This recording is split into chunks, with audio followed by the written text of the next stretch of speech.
Namaste. The COVID pandemic and lockdowns for almost the entire year 2020 presented major constraints and challenges to the Gurudev Tagore Indian Cultural Center in Mexico City. Quite unprecedented and unimaginable for everybody.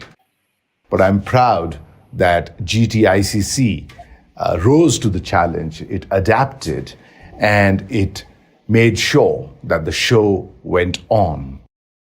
Ultimately, we're actually awed at ourselves. Did we really do all this? Yes. The GTICC and the Embassy of India in Mexico has given a very good account of itself.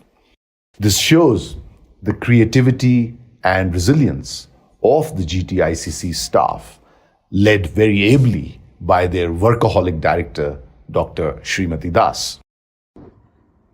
Namaskar. Barrier Busters, Gurudev Tagore Indian Cultural Center, Mexico performs amidst COVID lockdown 2020. In a year like never before, 2020 comes to an end. 2020, Culture Reloaded, where we have broken all ceilings, transcended new technological barriers, harnessed the changed world order, adopted utterly new modes of transactions. Yet the show went on unhindered. We were tested to the limit by innumerable constraints unheard of. GTICC has documented 2020 initiatives in a video format, Barrier Busters, which is all telling in itself. A total of 211 in-house flyers with creative suggestions by His Excellency Manpreet Bora, Ambassador of India to Mexico, Dr. Srimati Das, GTICC Director, GTICC staff, and even invited guests in Spanish and English for the benefit of Mexican, Belizean, and Indian viewers. The publicity of the flyers has reached not only the Indian diaspora and Mexican Indian lovers, but also educational and cultural institutes in Mexico City and other important states like Guanajuato, Oaxaca, Jalisco, and even neighboring countries like Belize, reaching approximately 15,000 followers in order to update GTICC events in a timely manner.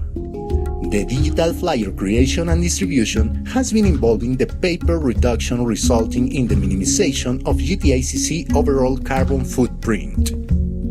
Due to the pandemic lockdowns, the audiences have been eagerly looking forward for interesting and innovative contents on internet.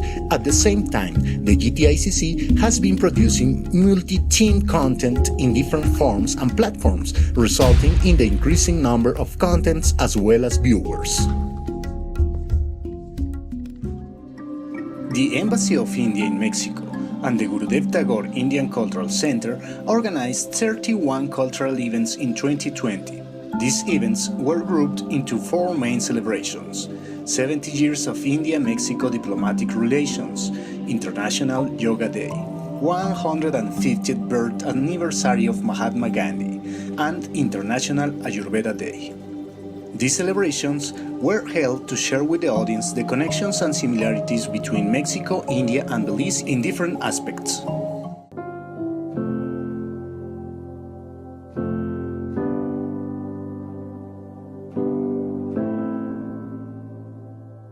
The Indian Council for Cultural Relations, through the Gurudev Tagore Indian Cultural Center, Embassy of India in Mexico City, has thrived in adversity during the COVID-19 pandemic lockdown, accomplishing the objective of ICCR by fostering and strengthening cultural relations, exchanges, and mutual understanding between India, Mexico, and Belize.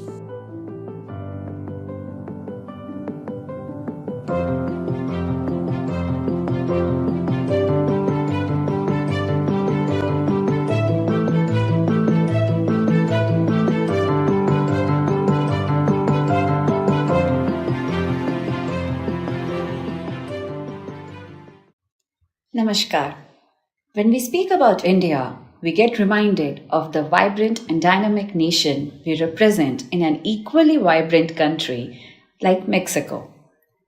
Continuing with the strides gained in 2020 under COVID restrictions, the Gurudev Tagore Indian Cultural Center has been on the forefront of establishing and flourishing cultural diplomacy of India in Mexico.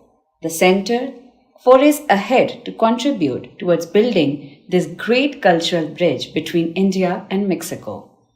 Throughout the year 2021, GTICC has conducted 46 online and hybrid events, designed 135 posters in English and Spanish, imparted 4 master classes in Tabla and Kathak by masters from India, conducted 2 international workshops in Amete and Patchitra Katha paintings in collaboration with institutions like IIT Kharagpur, held 4 international contest competitions on paintings, essay writing for women and scholars from India, Mexico and Belize, and also scripted the prestigious cultural compendium on India-Mexico Cultural Connect, which was jointly published by Indian Council for Cultural Relations and the Embassy of India in Mexico. The Gurudev Tagore Indian Cultural Center has been the instrument of active public and cultural diplomacy of the Government of India in Mexico. I am proud to witness that the events and activities conducted by GTICC had got large audience and were resonated in the minds and thoughts of every Mexicans who attended them. Establishing useful linkages to leverage the power of soft power diplomacy and enhance our visibility has been the vision of GTICC, and it is so heartening to witness the successful implementation of this vision. Under the Azadi Ka Amrit Mahotsav celebrations this year, the Gurudev Tagore Indian Cultural Center has planned numerous activities keeping in mind the outreach and to engage numerous actors like think tanks, academicians, scholars, painters, dancers, musicians alike. I would like to mention here that we all are looking forward to the activities planned by GTICC in this year 2022 and 2023, especially under the rubric of Akkam celebrations.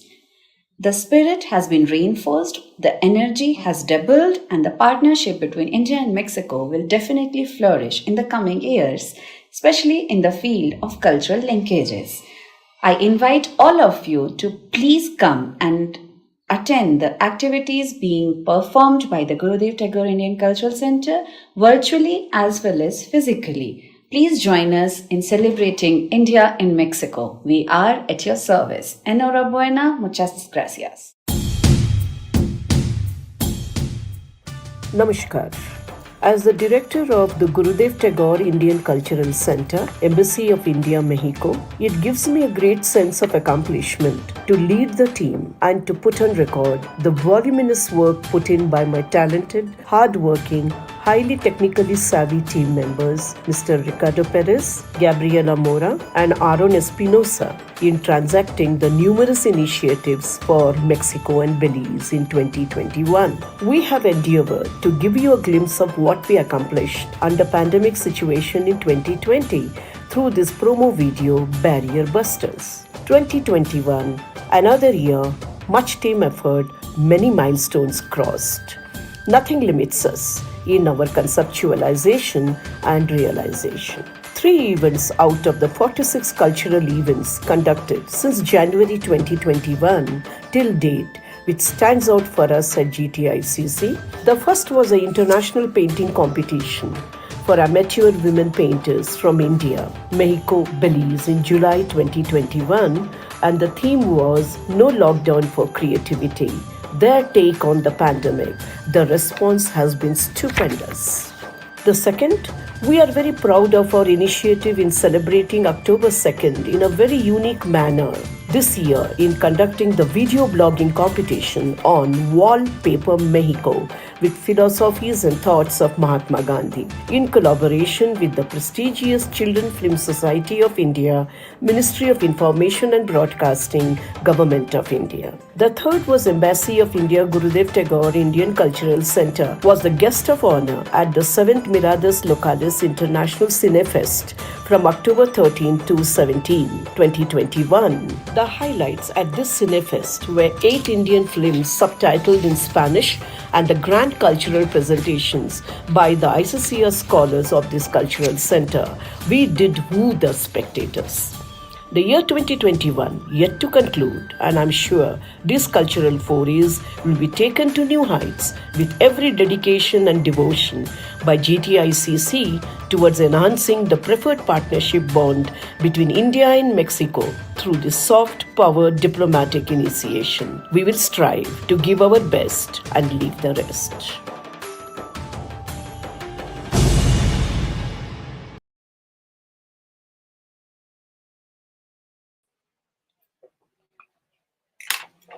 Namaskar. Buenos dias, Mexico. Belize. Good evening, India. Welcome to you all at this masterclass series. I am Dr. Srimati Das, Director of Gurudev Tagore Indian Cultural Center, Embassy of India, Mexico. Today, we have Ashwathi Nair,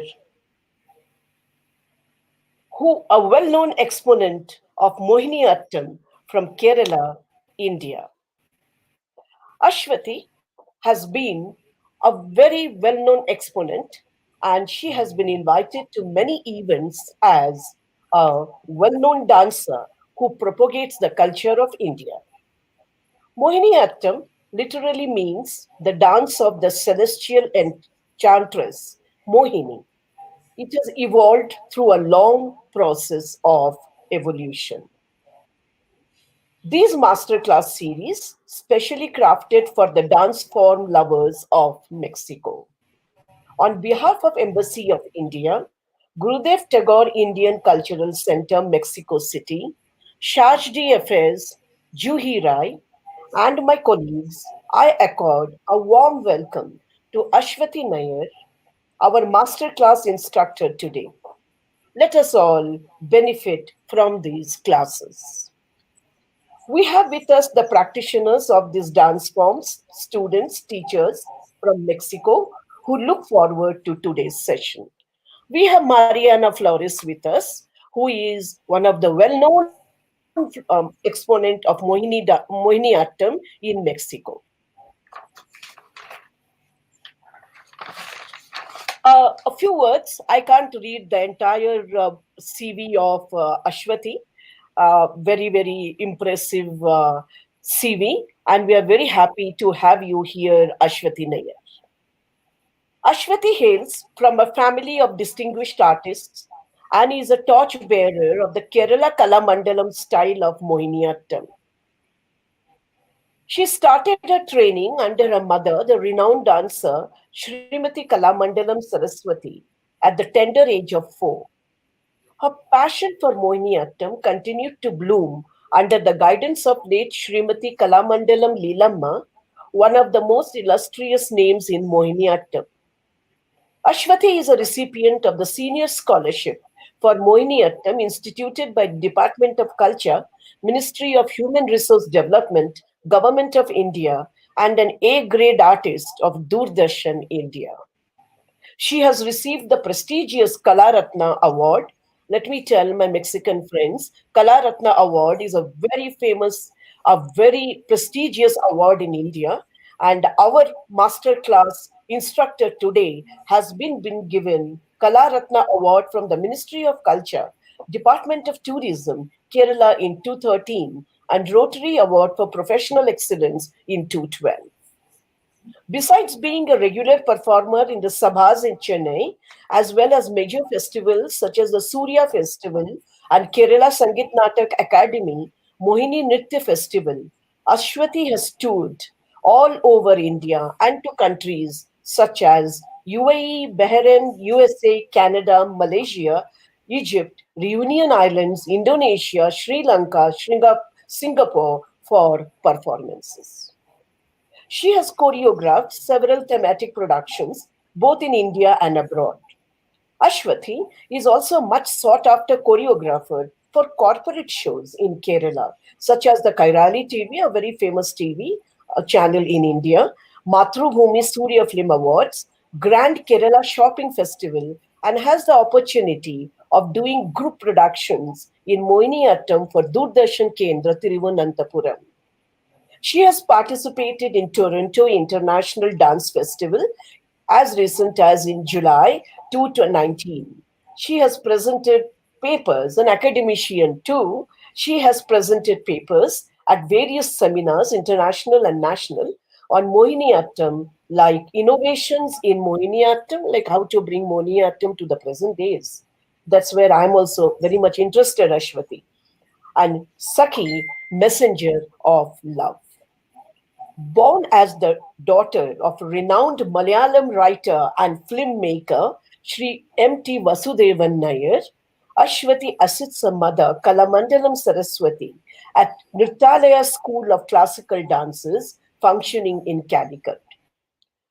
She is not only an artist, she is also a literary person. She has completed a postgraduate in English language and literature from University of Calicut and is also trained in Carnatic music. A multifaceted personality is our masterclass trainer today. Ashwati is married to renowned Bharatanatyam dancer N. Shrikant, and together they are engaged in exploring the, the nuances of the art form.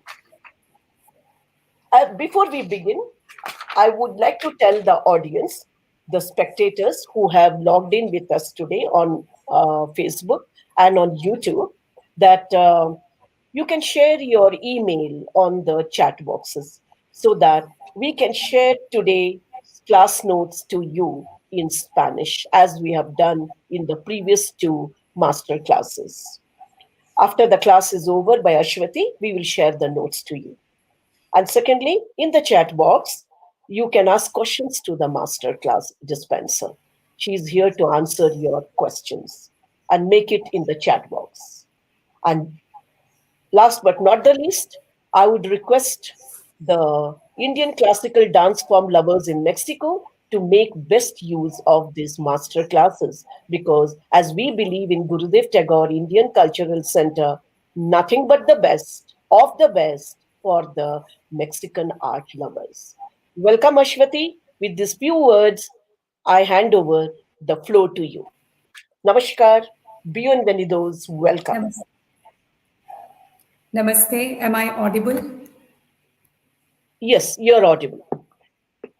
Thank you. Sri Sadgurubhyo Namaha. Thank you very much for giving me this opportunity to share whatever little I know with such a discerning audience. And I'm very, very happy that the practitioners of Mohiniyattam in Mexico are also logged in today. Thank you very much. Um, Mohiniyattam is a very young dance form of Kerala, and not only Kerala, India. Very young in the sense when you compare it to other forms like Bharatanatyam and Odissi, you can see its antiquity does not go for more than a few centuries. So it is also the only Ekaharya art form in Kerala, which means a single person takes the form of different characters within a single performance. So that is called Ekaharya. Now, the earliest reference of Mohiniyattam, I think I should slightly, in a very small way, explain the history of Mohiniyattam. The earliest mention of this dance form can be seen in two texts. One is the Balarama Bharatam, written by King Kartika Tirunal Balarama Varma, and he lived in the 1700s. And another text called Vyavaharamala, written by Maramangalatha Narayanan Nambudri. And the year of publication is 1709. So these are the two texts where we find the first mention of, like literal mention of this art form. We also have paintings in certain parts of Kerala, in Vaikam Mahadeva temple and in the Matanjeri palace, which resemble the form of the Mohini. So these are the historical references that we have. Technically, if you see, other art forms have come from the Devadasi tradition. Now, Mohiniyattam being the young dance form that it is, there is a lot of debate still as to whether it has its roots in the Devdasi tradition or not. Actually speaking, when you take historical references, you do not see the Devdasi practice being done in the temples of Kerala. There are the neighboring states like Nagarkoil, Sujindram, the parts of Tamil Nadu which are close to Kerala, where in their temples they did have the Devadasi practice. And during certain festive occasions, those Devadasis were brought to Kerala to perform in the of the south, like Manavaswamy. So that tradition mostly existed in the south. When you take the rest of Kerala, you do not actually find the Devadasi tradition being so popular or it being there even. So there was a historian called Buchanan who said that there existed no Devadasi system in Kerala. But later, research scholars such as Saskia Kassenbaum and Kerala historian M.G.S. Narayan, their studies research has found that the tradition was present more in the southern state of Travancore because of the Tamil influence that they had, because Tamil Nadu was earlier, those regions, Nagarkoil, Kanyakumari, they were all part of the erstwhile Travancore kingdom. So that is the history. And then we can see three divisions as to how this art form developed. From the 8th to the 12th century, it was called Devidichi Attam. So Devar meaning God, Adi meaning feet. So Devar Adichi gradually came to be Devidichi, meaning one who worshipped the Lord or God. So Devidichi Attam was the first. And second was Dasi Attam. Dasi again meaning slave, slave to the god. So which means the Devadasi influence. So that was from the 12th to the 17th century. And from the 17th century onwards, there came about a renaissance of Dasi Attam. And this was brought on by none other than Maharaja Swati Tirunal. He was the one who wrote numerous compositions, and he brought Vadivelu, one of the four Tanjore quartet masters from Tamil Nadu. He welcomed Vadivelu into his court with the help of a format performance for this art form. So from then on, it came to be called as Mohiniyattam. Though there is no scientific evidence or any place where it is mentioned in writing that it came to be called Mohiniyattam because of so and so. But it is believed that from Swati's period onwards, from the 17th century onwards, yes, it came to be addressed. The art form came as Mohiniyattam.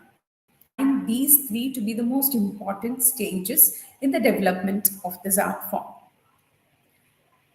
When you look at the compositions of Swati Tirunal, you find that his most important rasa that he wrote on, the most important emotion was bhakti and Sringara.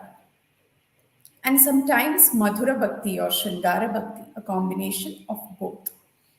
And also poet Iraiman Thambi, the court poet of Maharaja Swati Tirunal. And there was another Bhagavatar musician at the time called Parameshwara Bhagavatar. who also contributed vastly to the uh, repertoire of Mohiniyattam. And Vadivelu being the master of Bharatanatyam, of the Tanjore style, naturally there is a slight influence of that art form when he took up the process of refining Dasyatam into Mohiniyattam. So you can see that the kacheri format or the repertoire or the presentation format of Mohiniyattam definitely resembles the margam of Bharatanatyam. So, this is what happened after the 17th century. One could call it as a period of renaissance because there was a time when, after Tevrichiatam and Dasiyatam happened, this art form fell into a very derogatory phase because royal patronage was lost and dancers had to survive, and so they had to resort to other means to please people to survive.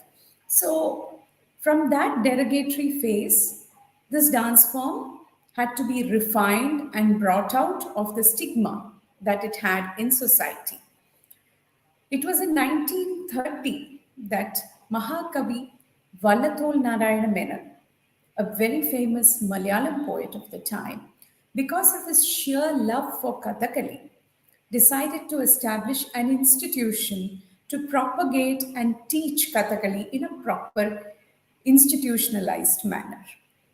And luckily, he also decided to include Mohiniyattam in the trade in Kalamadalam.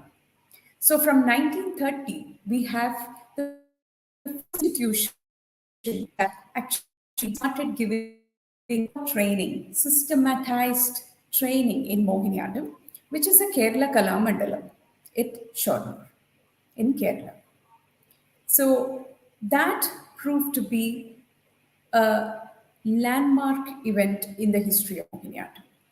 So from then on, the poet Mahakavi, with the help of scholars like Kilimangalam Vasudevan Namboodiripad, all these people started to state and revamp this art form in every manner possible. And we have, in the late 1940s, we have the two doyens of Mohiniyattam, Kalamadalam Satyabama and Kalyani Kuti Amma, who started learning in Kalamadalam at the time under Guru Chinnammo Amma. And they later on revolutionized the art form and made it or gave it the present shape and form and content. So, brief history of Mohiniyattam. Now, before I get into the performance, I would like to also say a few words about, because this is a master class, about the Kacheri Sampradayam or the performance format. As I said before, it is very, very close to Bharatanatyam format, especially the Kalamandalam style, of which I am a practitioner. There are styles in Mohiniyattam as we see the different bands in Bharatanatyam. We also have a certain, there are two divisions actually. There is a set of dancers who practice the Kalamandalam style, which follows the Carnatic music paddhati as its accompaniment. There is also a set of dancers and practitioners who use Sopanam style of music, which is very native to Kerala, which has native talams and ragams. So there is that group who also practice using Sopanam music. So in the Kalamandalam style, where we follow the Carnatic music as the accompaniment, we have the vocal, a singer, the mridangam, which is the accompanying rhythm, percussion, the edekya, which is an indigenous instrument to Kerala, and these three, apart from a Natvanar who does the Natvangam, and of course violin and or flute. Of course, recently people also use veena. In the Sopanam, you will find that the Maddalam replaces the Mridangam. And the rest of the accompaniments are the same. In the Kalamadalam style, the Margam or the Kacheri Sampradayam is very much like similar to the Bharatanatyam Margam. The first piece or the invocatory piece is Chol Keta. Cholla meaning syllables that you recite, and Ketta means a bundle. Okay, so Cholketta literally means a string of syllables which are sung to a particular raga. So it can be Tei, Ya, Tom, Tat Tei, Tat Tom, Tat Tei, Tat Drukut, Tat Kat, Tat Tat Dhingin, Tom, Tei, Ya, Tom, Tat Tei, Tat Tom, Tat Tei, Tat Drugu, Tat So this is how the song is sung in a Cholketa. And this piece is a rhythmic piece. It has nritta, footwork, body movements, and everything. And towards the end or in the beginning, there will be a small verse in praise of a god. So that is the Cholketa, which is usually performed as the invocation. This is followed by a Jatiswaram, again a pure nritta piece, very similar to the Bharatanatyam Jatiswaram, except that the Jatis are not recited. The song is sung and rhythmic patterns are set to body movements and performed. The third one is the Varnam. Yes, Varnam, literally the term Varnam means color.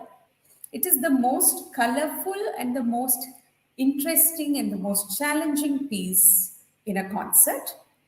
As in Bharatanatyam, this is also the longest piece, though here again the jatis are not recited, but they are performed to the background of singing of the lyric. And there is an equal amount of abhinaya or expression and nritta. And you also see Sanchari Bhava, where stories are delineated as per the situation mentioned in the lyrics. After the which is abhinaya, pure expression or emotion relating to a particular situation. There is no nritta, no footwork, it is only abhinaya.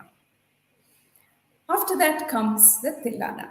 Again, a rhythmic number, a nritta piece where there is a lot of pure dance, and a charanam, a penultimate stanza, which is in praise of a deity.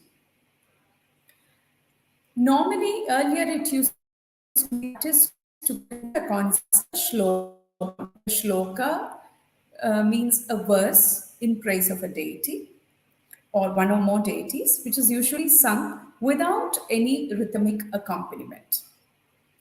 And if you see the style followed by Kalyani Kutyama teacher, she is the one who brought on saptams.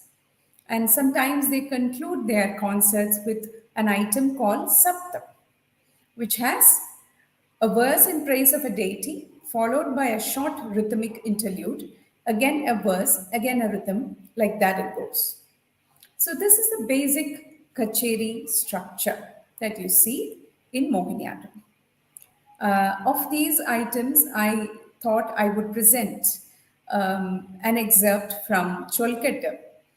This Chol Keta is in Raga Malika and Tala Malika. Like each stanza is in a set to a different talam, and it is my own. I have used set that we are all familiar about, and the first one is in praise of Durga. So I will present the first part of a Chol Keta.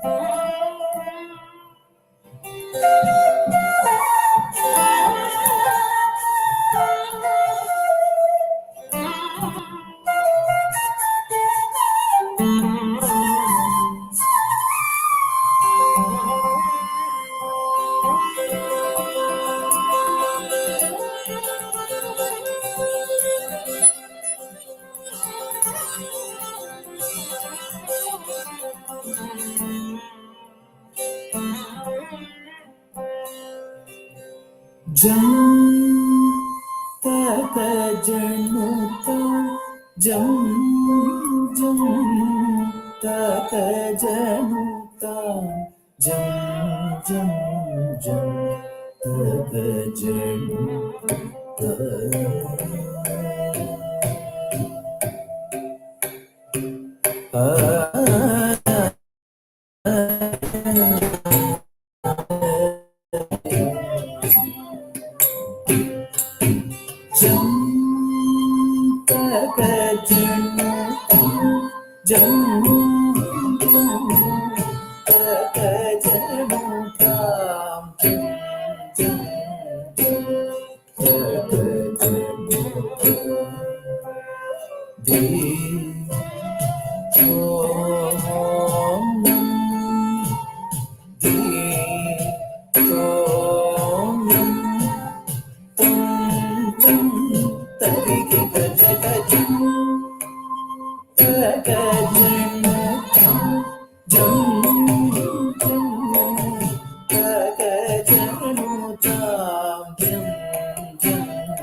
januta jam jam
ta januta jam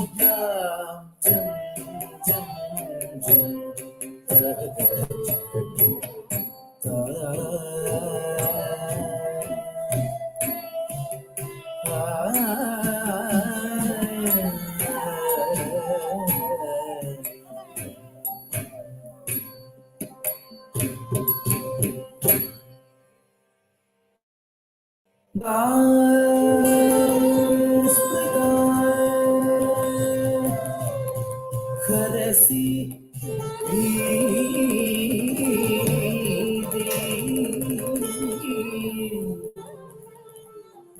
अशेष जंतो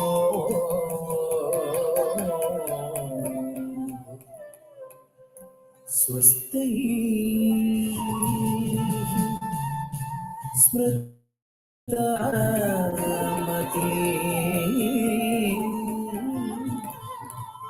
अतीव शुभा ददासि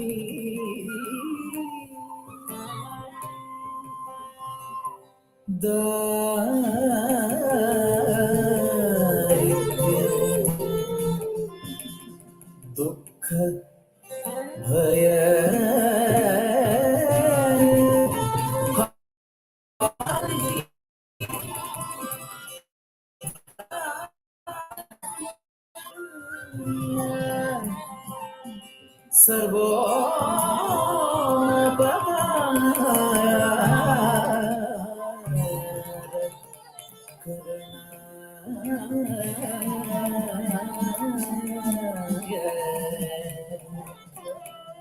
सदा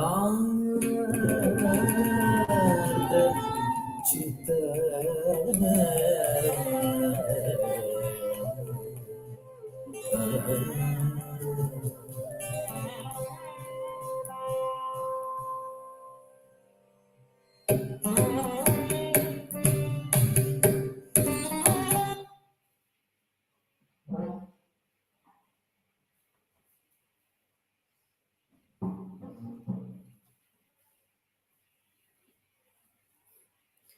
So that was Pallavi of Chol Keta, which is in Ragamalika, and set to Talamalika. This one was in Ragam Natakurunji, set to Haditala. And the verse was in praise of Durga, one who removes fear, poverty, and evil from you, from within you, and one who bestows the choicest of blessings on all those who believe in her, and her heart that is full of mercy. She is the epitome of compassion. So, this is my Durgama. So, with that, I would like to, I'm sure there are practitioners here who know a lot about the basics, the adavas, and the stance of Mohiniyattam and the hastas. Thank you. I see so many messages. Thank you. So, because this is a master class, I thought instead of dwelling on the basics, I would like to speak a little more and demonstrate a little more about being this art form being so young. The most important or the most challenging factor is to explore new themes that are socially relevant, because we have a vocabulary that is very small and that is still growing every day. So we have a lot of young dancers who are doing a lot of research based on traditional texts, trying to enlarge, add to the vocabulary. We have great dancers like Bharti Shivaji, Kanak Relay, who have all done a lot of research and come up with their own styles and added their own vocabulary to adavas and hastas. So I'm a dancer who do not like to break away from tradition. But at the same time, I'm interested in exploring different and sometimes complicated topics. So, what I would like to show next is a piece from a production that I did just before COVID.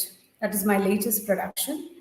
It is based on the third chapter. We are living in a world where exclusivity is very, very important, gender exclusivity. So, speaking about the transgender community through the vocabulary of Mohiniyattam. I did this production for an organization in the US, and we presented it also as part of the University of Austin, Texas. So it was very well received. So what I have done is taken the character of Amba, the princess of Kashi, who is in love with the prince, Prince Salva. But unfortunately, her marriage is jinxed and she cannot get married to Salva because from the marriage, she is abducted by none other than the great warrior Bhishma so that she can get married to his brother.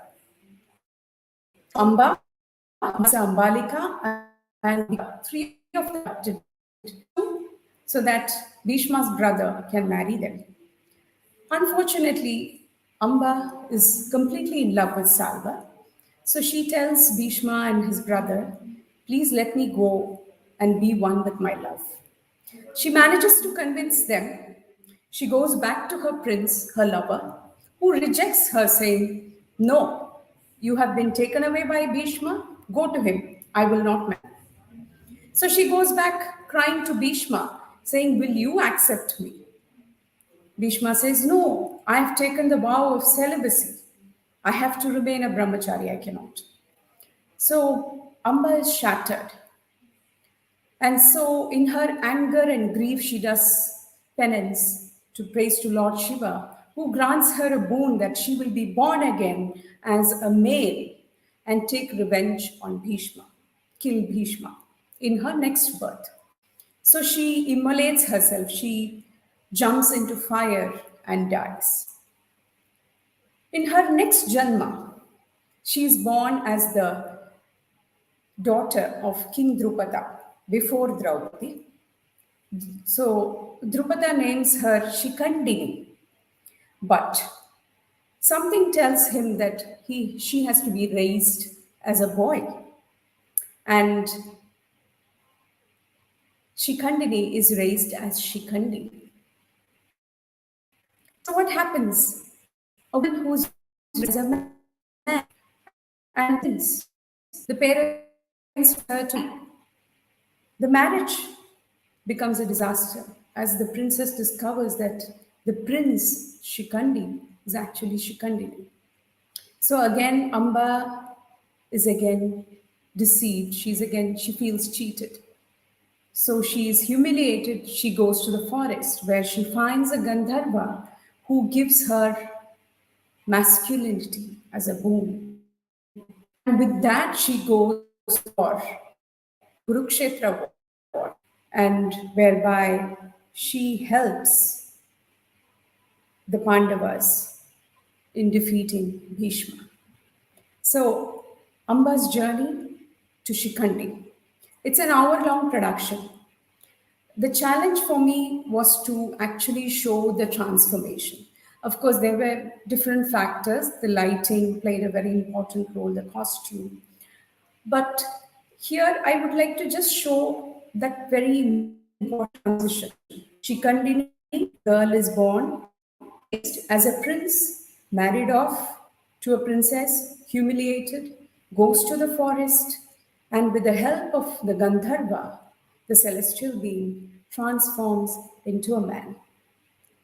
I will just present that small piece because I feel this has been the most challenging, one of the most challenging choreographies for me in my journey so far as a Mohiniyattam dancer.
So what we saw was the transformation of Shikandini to Shikandi with the blessings of the Gandharva.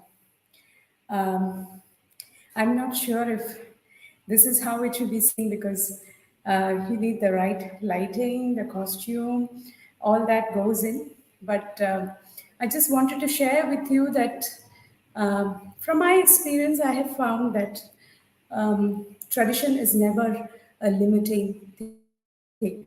It never limits. It only gives you the strength to explore more without breaking that tradition that you have. I think it is my strength. So this is I've also done productions that involve nature, conservation of nature. That was my last production, which I did in Toronto International Dance Festival. Thank you so much for all those who enjoyed and who are commenting here. I'm glad you enjoyed. When you explore social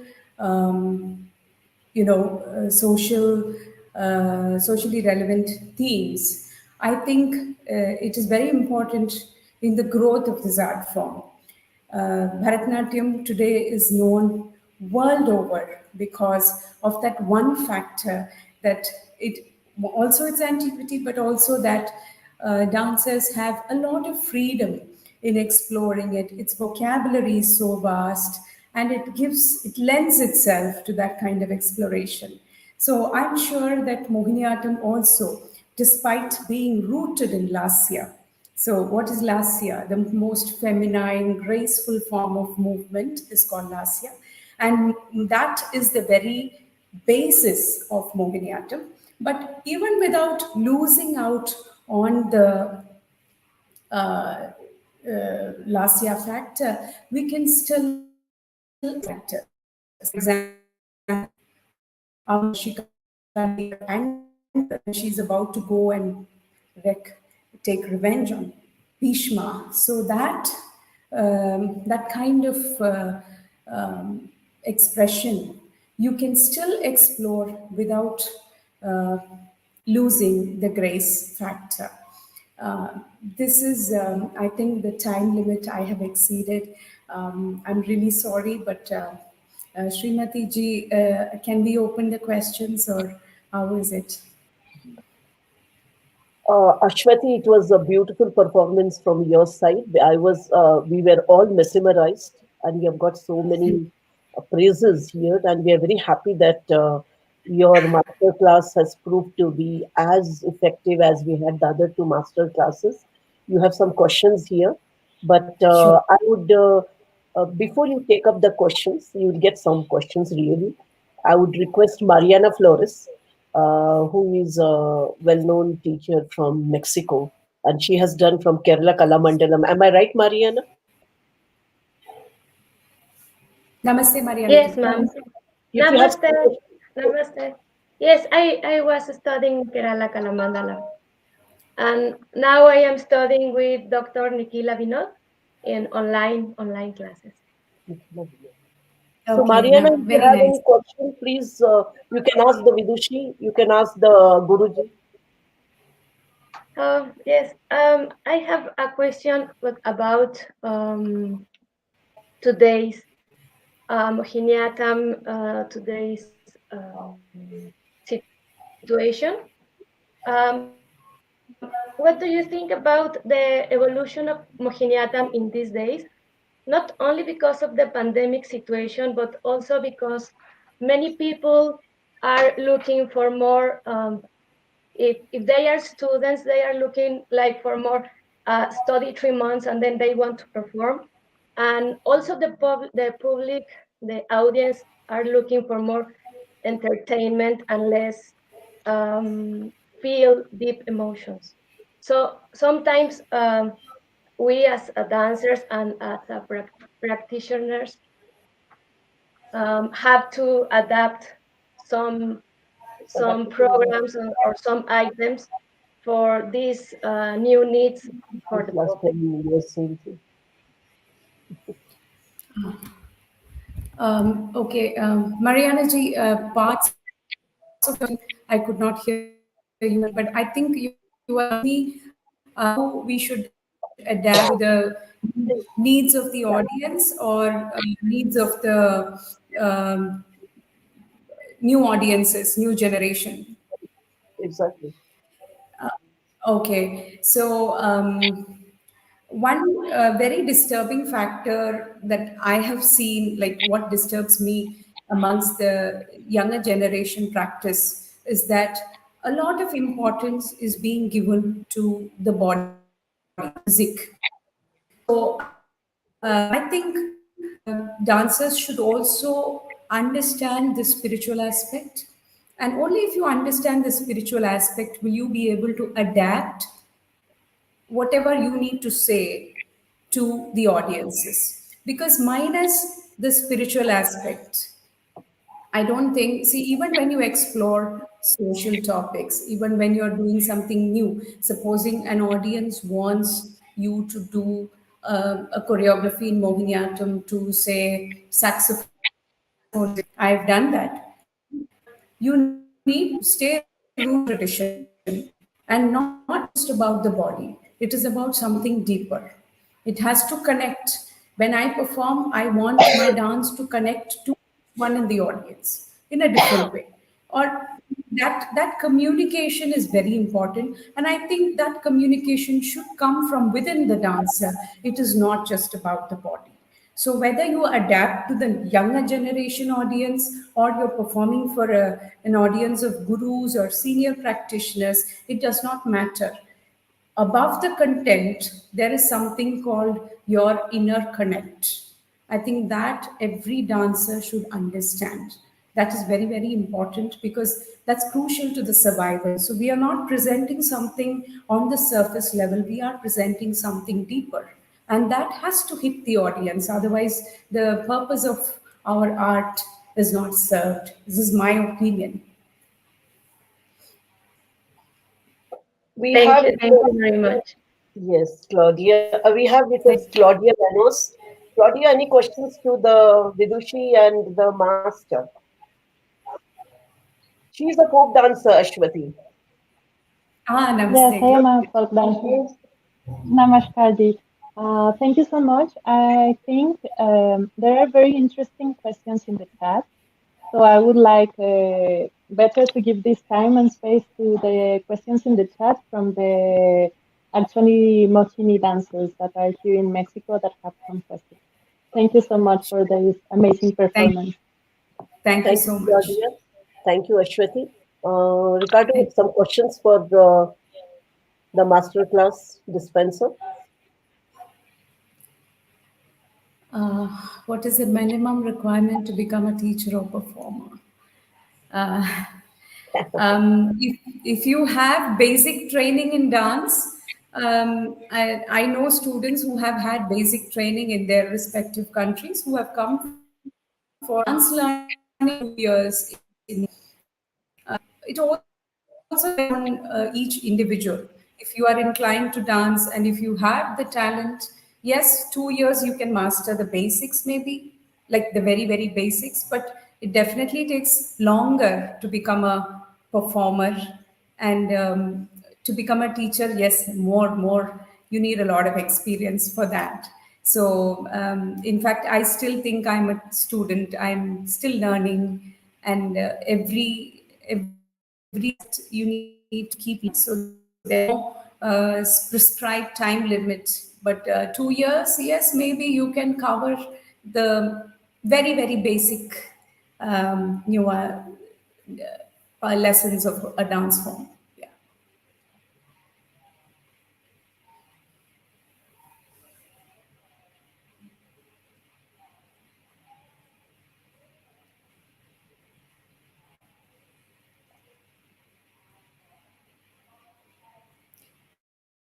Very good question.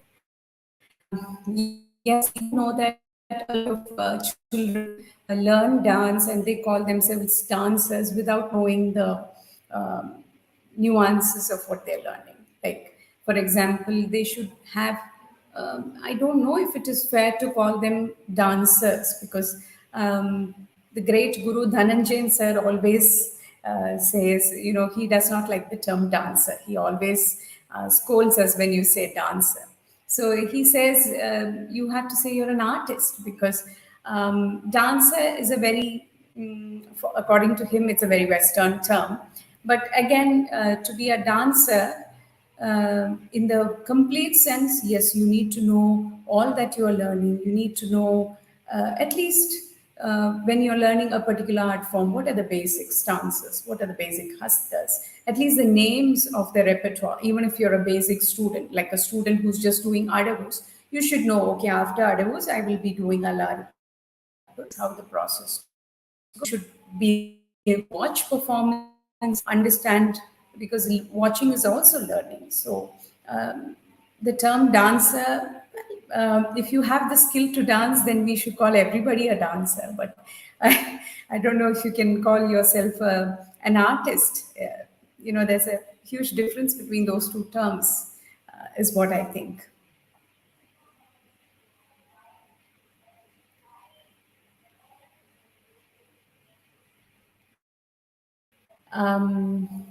Very nice.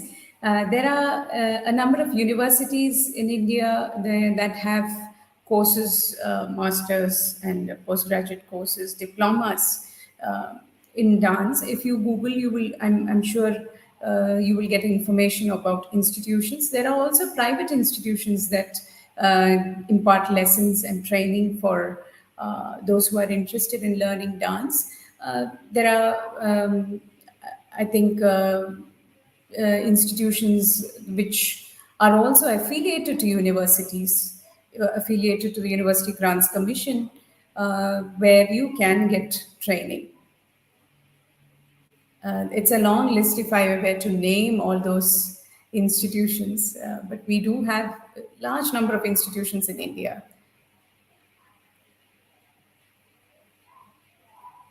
Fabi, Ashwati, if you don't mind my interruption here, can I reply this question to Fabi, who asked you? Where Yeah, can we learn? please. Okay, Fabi, Yeah. if you're listening to me, we have got many ICCR scholarships, which is given to the Mexican students, and Gurudev Tagore Indian Cultural Center, on behalf of ICCR, we accept the applications as and when ICCR calls for the fellowships. You could apply because it is an ongoing process. It is annually given many times. You can approach us, and yeah, with your interest in Indian classical, we could explore this field too. So get in touch with us. Okay. Thank you so much, Pat.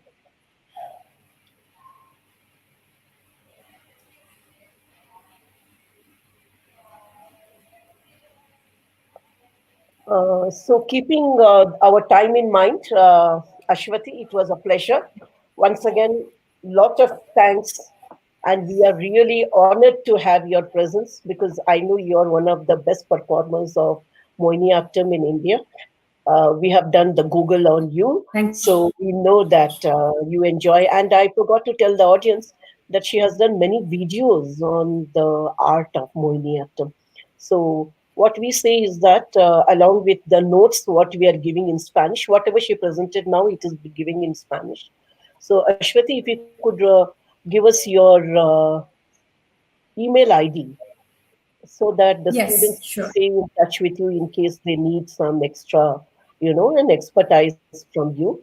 So, on behalf of Embassy of India, Gurudev Tagore Indian Cultural Center, Mexico, I accord really a warm send off to you, thinking that today you go and you can come back to us again. So, and muchísimo gracias. And on behalf of the Charge d'Affaires, Juhi Rai of Embassy of India at Mexico, we would like to thank you. And my team joins me from this cultural center in wishing you all the best. And we hope you will honor our next invitation to you. A great many thanks Thank to you you. so much, Claudia ji, Mariana ji, all those who have been attending this session. I cannot see more than 2 windows here. I'm sorry if I can't remember the names. Thank you, Srimati ji, for the opportunity. And yes, it's been an absolute pleasure sharing my small knowledge with all of you. Thank you so much. So before I sign off, I would like to thank the viewers who were in quite a large number today on the YouTube and the Facebook, and do stay in touch with us for fellowships, for scholarships, and for any extra information you need on the classical dances, folk dances, Bollywood dances from this cultural center. Namaskar, Viva India, Viva Mexico. Namaskar. Thank you. Namaste. Thank you.